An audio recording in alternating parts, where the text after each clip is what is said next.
Hi students, welcome back to my channel Economic Lectures. Today we are in the fifth part of our series, that is of demand analysis. So in the previous videos, I hope that you have watched the previous videos and we had discussed other topics that comes under demand analysis, and specifically in the last two videos we discussed about the elasticity of demand. In the fifth part of this video of our series 2, we'll be discussing about elasticity of demand and some major parts from that. Okay, fine. So once again, I'm welcoming you all to my video. And the topic that we are discussing is demand analysis and specifically the elasticity of demand. So here we are discussing the determinants of price elasticity of demand. What are the determinants? What are the factors that determine the elasticity of demand? Of course, we know that we have discussed the degrees of elasticity. Some of the elasticities might be elastic, some might be inelastic, some might be perfectly elastic, and some might be perfectly inelastic, and others might be unitary elastic. So what are the factors that determine the elasticity, price elasticity of demand? അപ്പോൾ നമ്മൾ ഈ വീഡിയോയിൽ discuss ചെയ്യുന്നത് എന്താണ്? Elasticity, പലതരത്തിലുള്ള ഇലാസ്റ്റിസിറ്റികൾ ഉണ്ട് എന്ന് നമ്മൾ കഴിഞ്ഞ വീഡിയോയിൽ നമ്മൾ ഡിസ്കസ് ചെയ്തതാണ്. 5 ഡിഗ്രീസ് ഓഫ് ഇലാസ്റ്റിസിറ്റി നമ്മൾ ഡിസ്കസ് ചെയ്തിരുന്നു. ഈ 5 ഡിഗ്രീസ് വ്യത്യസ്ത ഡിഗ്രിയിൽ ആവാനുള്ള കാരണങ്ങൾ. What are the factors that results in various price elasticities of demand? So we have 5 reasons or 5 determinants or 5 factors, and we'll be discussing one of them, each one of them. Fine. The first one is availability of substitutes. ഒന്നാമത്തെ ഘടകം determinant ഏതാണ്? Availability of substitutes. ഒരു വസ്തുവിന് അതേ യൂസിലുള്ള മറ്റു വസ്തുക്കൾ ഉണ്ടെങ്കിൽ, substitutes ഉണ്ടെങ്കിൽ എന്തായിരിക്കും അവസ്ഥ? If a commodity has substitutes with same usages, substitute goods എന്ന് പറയുമ്പോൾ എന്താണ്? ഒരേ യൂസേജ് ഉള്ള വ്യത്യസ്ത ഗുഡുകൾ, അതാണ് substitute goods. What does substitute goods mean? Various goods with similar usage, isn't it? So that's what we call substitute. So if a good has more substitute, what will happen? If a commodity has many close substitutes, if a commodity has many more substitutes, its demand is likely to be elastic. If a commodity has more substitute, its demand will be elastic, in the sense that, so what does elastic mean? When the price increases, the quantity demanded decreases more, and when the price decreases, the quantity demanded increases more, or the change in quantity demanded is more than the change in price. That is what we call elastic. So what happens here? When a commodity has many substitutes, its demand is likely to be elastic. If the price of that commodity rises, buyers will switch to some of the close substitutes available, isn't it? When there are many commodities with similar usages, ഒരേ ഉപയോഗമുള്ള ഒരുപാട് കമ്മോഡിറ്റികൾ ഉണ്ടെങ്കിൽ ഒന്നിന്റെ വില കൂടുമ്പോൾ സ്വാഭാവികമായിട്ടും ആളുകൾ എന്ത് ചെയ്യും? മറ്റൊന്നിലേക്ക് പോകും. So if there are many goods with similar usages, what people do is that when the price of one increases, they will go on to the other commodities. There a slight variation will have a much higher change in quantity demanded. The greater the possibility of substitution. So substitution has a greater possibility when it comes to elastic demand. The greater the price elasticity of demand for it. So greater the possibility of substitution, greater the price elasticity of demand. If there are few or no close substitutes, if there are no close substitute, demand tend to be inelastic. For any good, if there are no close substitutes, then what happens is that then their demand will be inelastic, because we will have to purchase that good in order to fulfill our need. ഒരുപാട് അതായത് ആ വസ്തുവിനോട് താരതമ്യം ചെയ്യാൻ പറ്റുന്ന മറ്റു വസ്തുക്കൾ ഇല്ല എങ്കിൽ അതിന്റെ ഡിമാൻഡ് എന്തായിരിക്കും? ഇൻഇലാസ്റ്റിക് ആയിരിക്കും. കാരണം എത്ര വില കൂടിയാലും ആ വസ്തു നമുക്ക് ഉപയോഗിക്കേണ്ട സാഹചര്യമുണ്ട്, അല്ലേ? അതുകൊണ്ട് എന്ത് സംഭവിക്കുന്നു? സബ്സ്റ്റിറ്റ്യൂട്ട്സ് ഇല്ലെങ്കിൽ ഡിമാൻഡ് ഇൻഇലാസ്റ്റിക് ആയിരിക്കും. അഥവാ പ്രൈസിൽ എത്ര വലിയ മാറ്റം ഉണ്ടെങ്കിലും ക്വാണ്ടിറ്റി ഡിമാൻഡഡിൽ വളരെ ചെറിയ മാറ്റമേ ഉണ്ടാവുകയുള്ളൂ. So if there are no close substitute for a good, Of course, even though its price changes, we'll be forced to use that particular good because there are no other substitute for that. Thus, the demand remains inelastic for that good. So the first determinant of price elasticity of demand is availability of substitutes. The second one is nature of the commodity. The price elasticity of demand also depends upon the nature of the commodity. Whether the commodity is a luxury or a necessity has some effect on its price elasticity of demand. Whether the commodity is a luxury, commodity നമ്മൾ വാങ്ങാൻ ഉദ്ദേശിക്കുന്ന വസ്തു luxury ആണോ necessity ആണോ necessary good ആണോ luxury good ആണോ എന്നതിനനുസരിച്ച് അതിന്റെ എന്തിൽ മാറ്റമുണ്ടാകും പ്രൈസ് ഇലാസ്റ്റിസിറ്റിയിൽ മാറ്റമുണ്ടാകും. കാരണം എന്താണ് what's the reason behind this necessity is a price inelastic. If a good is a necessary, that means when it comes to the category of necessities such as clothes, basic clothes, such as basic food items such as rice, wheat, barley, such items, even though the price increases or decreases, the quantity demanded remains the same, even though it has a slight changes, because those are basic goods. We can't live without that goods. Such goods are called necessities. So necessary goods or necessities every time comes under the category of price inelastic. How much big the change or how much big the change is there in the price, the quantity demanded will have a minor change, slight change. വിലയിൽ എത്ര വലിയ മാറ്റം ഉണ്ടാവുകയാണെങ്കിലും quantity ഡിമാൻഡിൽ ചെറിയ ഒരു change മാത്രമേ ഉണ്ടാവുകയുള്ളൂ. കാരണം ഇത് അടിസ്ഥാന ആവശ്യങ്ങൾക്ക് വേണ്ടിയുള്ള വസ്തുക്കളാണ്. If the price of a basic necessity increases, say by 10%, quantity demanded will not probably fall by that proportion. ഇപ്പോൾ നമ്മൾ ഇവിടെ ഒരു എക്സാമ്പിൾ പറയുകയാണെന്ത്, ഒരു ബേസിക് നെസസിറ്റി ഐറ്റമിന്റെ ഗുഡിന്റെ വില 10% വർദ്ധിക്കുകയോ കുറയുകയോ ഒക്കെ ചെയ്തു. അതിനനുസരിച്ച് എന്ത് സംഭവിക്കില്ല, ക്വാണ്ടിറ്റി ഡിമാൻഡിൽ അതിന് തുല്യമായ ഒരു മാറ്റം സംഭവിക്കില്ല, ചെറിയ ഒരു മാറ്റമേ ഉണ്ടാവുകയുള്ളൂ. വീട്ടിലേക്ക് വാങ്ങുന്ന അരിയുടെ വില പകുതിയോളം കുറഞ്ഞാലും നമ്മൾ 10 കിലോ വേണ്ടെടുത്ത് 20 കിലോ വാങ്ങി നമ്മൾ അരി വേസ്റ്റ് ആക്കുമോ? ഇല്ല. നമുക്കൊരു മാസം വീട്ടിലേക്ക് 10 കിലോ മതിയെങ്കിൽ കൂടിപ്പോയാൽ നമ്മൾ 11-12 കിലോ വാങ്ങും എന്നല്ലാതെ അതൊരിക്കലും 20 കിലോ ആവില്ല. ഇനി അരിയുടെ വില 100% വർദ്ധിച്ചു, കിലോക്ക് 20 രൂപയുള്ളത് കിലോക്ക് 40 രൂപയായാലും നമ്മൾ വാങ്ങുന്ന അരിയുടെ അളവ് 10 കിലോ വാങ്ങുന്നത് 9 കിലോ 8 കിലോ ആയി കുറയും എന്നല്ലാതെ 5 കിലോ ആയിട്ടോ 4 കിലോ ആയിട്ടോ കുറയുക ഇല്ല. That's what we said. Basic necessities items such as rice, for example, even though its price increases, we will not gradually decrease the quantity that we purchase, because the reason being that rice is a necessary commodity and we can't live without rice, especially those from southern Kerala, those from southern India. On the other hand, luxury goods are price inelastic. Luxury goods, their consumption can be postponed for a particular time.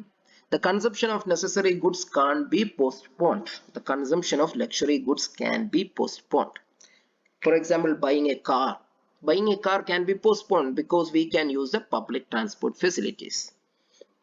When the price of a vehicle, when the price of a bike or a scooter decreases, of course our demand increases. But when there is a slight increase in price, we will not be going for that commodity because it's a luxury good, and luxury goods are every time elastic in demand. Luxury goods എപ്പോഴും എന്തായിരിക്കും, elastic ആയിരിക്കും, inelastic അല്ല. An increase in the price of luxury good is likely to cause a more than proportionate decrease in the quantity bought, other things being equal. Okay, I hope that the second point is also clear to you. The third one is number of uses. ഒരു വസ്തുവിന് എത്ര തരത്തിലുള്ള ഉപയോഗങ്ങളുണ്ട്. The greatest the number of uses of a commodity has, the more price elastic the demand for that commodity is likely to be. So what happens here? When the number of uses for a commodity increases, the elasticity of the demand elasticity of that commodity also increases. What's the reason? When price of such a commodity increases, then it is generally put to more urgent uses like electricity. We know that electricity has many uses. So when the price of electricity increases, what we do is that we will only use it for urgent needs. ഒരുപാട് ഉപയോഗങ്ങളുള്ള ഒരു വസ്തുണ്ട്. അപ്പൊ അതിന്റെ വില വർദ്ധിച്ചു. വില വർദ്ധിക്കുമ്പോൾ സ്വാഭാവികമായിട്ടും അതിന്റെ ഡിമാൻഡ് എന്ത് ചെയ്യും? അതിന്റെ ഒരുപാട് ഡിമാൻഡ് കുറയും. കാരണം എന്താണ്? ഒരുപാട് ഉപയോഗങ്ങൾക്ക് ആവശ്യങ്ങൾക്ക് വേണ്ടി നമ്മൾ ആ വസ്തു ഉപയോഗിച്ചിരുന്നു. അപ്പൊ വില കൂടുന്നതോടുകൂടി അത്യാവശ്യങ്ങൾക്ക് മാത്രമേ നമ്മൾ അത് ഉപയോഗിക്കുകയുള്ളൂ. ഫോർ എക്സാമ്പിൾ ഇലക്ട്രിസിറ്റിക്ക് ഒരുപാട് ഉപയോഗങ്ങളുണ്ട്. പക്ഷെ പൊടുന്നനെ അതിന്റെ വില വർദ്ധിച്ചാൽ ഇലക്ട്രിസിറ്റി നമ്മൾ എന്ത് ചെയ്യും? അതിന്റെ ക്വാണ്ടിറ്റി ഡിമാൻഡ് ഗണ്യമായി കുറയും. കാരണം അത്യാവശ്യങ്ങൾക്ക് മാത്രമേ പിന്നീട് നമ്മൾ ഇലക്ട്രിസിറ്റി യൂസ് ചെയ്യുകയുള്ളൂ. So what happens here when the number of users increases? When a commodity has more number of users, when its price increases, the quantity demanded decreases gradually or in a higher proportion because after the increase in price we'll be using that good only for important uses, only for necessary uses or for urgent uses. So when the number of uses of a good increases, its demand becomes more elastic. A decrease in the price of a commodity that has large number of users, more of it will be bought to allocate to different uses. Similarly, what happens when a good with more uses, when its price decreases, we buy more of it. Milk is an example. പാല് ഒരു example ആണ്. അഥവാ ഒരുപാട് ഉപയോഗങ്ങളുള്ള ഒരു വസ്തുവിന്റെ വില കുറയുകയാണെങ്കിൽ നമ്മൾ അത് ഒരുപാട് വാങ്ങുകയും വ്യത്യസ്ത ആവശ്യങ്ങൾക്ക് വേണ്ടി ഉപയോഗിക്കുകയും ചെയ്യും. So that's how elasticity depends upon number of uses. On the other hand, if the commodity has only one or two uses, it is unlikely that a fall in its price will cause a significant increase in quantity demanded. ഒന്നോ രണ്ടോ ഉപയോഗം മാത്രമുള്ള ഒരു വസ്തുവാണെങ്കിൽ what happens is that its changes in price will not impact its quantity demanded. വിലയിൽ ഉണ്ടാകുന്ന മാറ്റം quantity ഡിമാൻഡിനെ സ്വാധീനിക്കുകയില്ല. വില കൂടിയാലും കുറഞ്ഞാലും ക്വാണ്ടിറ്റി ഡിമാൻഡിൽ ചെറിയൊരു മാറ്റമേ ഉണ്ടാവുകയുള്ളൂ. കാരണം ആ വസ്തുവിന് ഒന്നോ രണ്ടോ ഉപയോഗങ്ങളേ ഉള്ളൂ. So that's what number of users, and hope that how number of users influence the elasticity of demand is clear to you. The fourth point, time period. Elasticity of demand varies directly with the time period. Demand is generally inelastic in short period. So the time period of our demand. Elasticity of demand varies directly with the time period. If the time period is more, then the demand will be elastic. If the time period is less, then the demand will be inelastic. It happens because consumers find it difficult to change their habit in short period in order to respond to a change in price. For example, let's say that the price of a commodity increased. The quantity demanded will not decrease in the short period. The quantity demanded will decrease in the long period. So in long period, the demand will be inelastic for most of the commodity, and for short period the demand will be inelastic. അതായത് നമ്മൾ പറഞ്ഞു വന്നത് എന്താണ്? ഒരു വസ്തുവിന്റെ വില വർദ്ധിച്ചു. അപ്പോൾ ഇന്ന് വില വർദ്ധിച്ചാൽ നാളെ തന്നെ അതിന്റെ ക്വാണ്ടിറ്റി ഡിമാൻഡിന് എന്ത് സംഭവിക്കില്ല? ക്വാണ്ടിറ്റി ഡിമാൻഡിൽ മാറ്റം ഉണ്ടാവുകയില്ല. ഫോർ എക്സാമ്പിൾ പെട്രോൾ ഇപ്പോൾ ദിവസവും വില കൂടിക്കൊണ്ടിരിക്കുകയാണ്. The price of petrol is increasing day by day, but its quantity demanded is not decreasing as much as we can see. But the thing is that because it is in the short period, even though the prices of petrol increases, the quantity demanded doesn't decreases. But when we are considering long term, so I hope that what is short period and what is long period is clear to you. Short period is a small duration of time. Long period is a higher duration of time, such as for 10 or 15 or 20 years. Short period in the sense that maximum 1 to 2 years is considered as short period. Okay, so when there is a change in price in the short period, the demand will be inelastic. Such as when the price of petrol decreases in the short period, its quantity demanded doesn't increases or doesn't decreases. But in the long period, of course, when the prices of petrol is going on increasing in the long period, of course, most of them will be shifting from petrol vehicles to electric vehicles, petrol and diesel vehicles to electric vehicles. So the quantity demanded will decrease gradually. So in the long period, the petrol will be elastic, but in the short period, petrol is inelastic. Hope that it is clear to you. Demand is more elastic in the long run as it is comparatively easier to shift to other substitutes.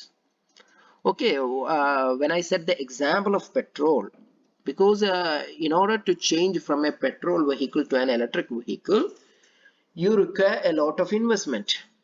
Petrol വാഹനത്തിൽ നിന്ന് electric വാഹനത്തിലേക്ക് മാറണമെങ്കിൽ നിങ്ങൾക്ക് എന്ത് വേണം? നല്ല amount invest ചെയ്യണം. 10-15 ലക്ഷം രൂപ കൊടുത്താൽ മാത്രമാണ് ഒരു ഇലക്ട്രിക് വെഹിക്കിൾ നിങ്ങൾക്ക് വാങ്ങാൻ കഴിയുന്നത്. അപ്പൊ അത് പെട്ടെന്ന് നടക്കുന്ന ഒരു കാര്യമല്ല. പക്ഷേ ഒരു 5 വർഷം 10 വർഷത്തിന് ശേഷം നിങ്ങൾക്ക് സാധിക്കാം. അതുകൊണ്ടാണ് നമ്മൾ പറഞ്ഞത് എന്താണ്?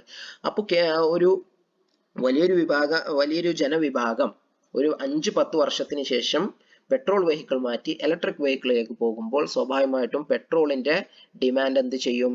പെട്രോളിന്റെ ക്വാണ്ടിറ്റി ഡിമാൻഡ് ഗണ്യമായി കുറയും. അപ്പോൾ ലോങ് പീരിയഡ് നോക്കുമ്പോൾ പെട്രോൾ എന്താണ്? ഇലാസ്റ്റിക് ആണ്. But when it comes to short period, petrol is inelastic. Fine. The last point, the last determinant, the last factor, proportion of income spent on the commodity. Proportion of income spent on the commodity. If only a negligible percentage of consumers' income is spent on the commodity, the demand for that commodity is likely to be inelastic. നമ്മുടെ വരുമാനത്തിന്റെ ചെറിയൊരു ഭാഗം മാത്രമാണ് ഒരു വസ്തു വാങ്ങാൻ നമ്മൾ ഉപയോഗിക്കുന്നതെങ്കിൽ, then its demand will be inelastic. അതായത് ചെറിയ വില മാത്രമുള്ള വസ്തുക്കൾ, അപ്പോൾ അതിലെ വിലയിൽ മാറ്റം ഉണ്ടായി എന്ന് വിചാരിച്ച് അതിന്റെ ക്വാണ്ടിറ്റി ഡിമാൻഡിൽ വലിയ മാറ്റം സംഭവിക്കണം എന്നില്ല. An increase in the price of such commodity has no appreciable effect on consumers' budget. Soap, matchbox, such as the items such as soap and matchbox, even though its price increased by 1 or 2 rupees, considering to its basic price, the increase in 1 or 2 rupees might be its 10% or 20%, but it doesn't impact the quantity demand because a small amount of your income is only spent on such items. Soap, match box പോലുള്ള വസ്തുക്കളുടെ മേൽ നമ്മുടെ വരുമാനത്തിന്റെ വളരെ ചെറിയൊരു ഭാഗമാണ് നമ്മൾ എന്ത് ചെയ്യുന്നത്? ചെലവഴിക്കുന്നത്. അതിൽ 2-3 രൂപയുടെ വർധനവുണ്ടായാൽ പോലും നമ്മുടെ പർച്ചേസിന് അത് ബാധിക്കുകയില്ല. ഇപ്പൊ 2-3 രൂപ എന്ന് പറയുന്നത് ചിലപ്പോൾ അതിന്റെ വിലയുടെ 10%, 20% ഒക്കെ ആയിരിക്കും വർധനവ് നടക്കുന്നത്. എങ്കിൽ പോലും ക്വാണ്ടിറ്റി ഡിമാൻഡിൽ അത് മാറ്റം ഉണ്ടാവുകയില്ല. Whereas when the greater the proportion of income spent on the commodity, the greater will be its price elasticity of demand. നമ്മൾ എന്താണ്? നമ്മുടെ വരുമാനത്തിന് വലിയൊരു ഭാഗം ചെലവാക്കുന്ന ഒരു വസ്തുവാണെങ്കിൽ അതിന്റെ വിലയിൽ മാറ്റം ഉണ്ടാകുമ്പോൾ, വില വർദ്ധിക്കുമ്പോൾ സ്വാഭാവികമായിട്ടും അതിന്റെ ഡിമാൻഡ് ഗണ്യമായി കുറയുന്നു. Such as luxury items. Luxury items നമ്മൾ വാങ്ങുമ്പോൾ, for luxury items we will have to spend a major part of our income. So when the price increases, the quantity demanded decreases suddenly. That is, it is inelastic. When the price decreases, we will be purchasing more of such luxury items because we are spending a big part of our income. നമ്മുടെ വരുമാനത്തിന്റെ വലിയൊരു ഭാഗമാണ് നമ്മൾ അതിനു വേണ്ടി ചെലവാക്കുന്നത്. So when the proportion of income spent on a commodity is less, then the demand will be inelastic, and if the proportion of income spent on a commodity is more, then the demand will be elastic. So these are the 5 determinants. Hope each and every point is clear to you. I would appreciate if you are coming to the comment box in order to clear your doubts.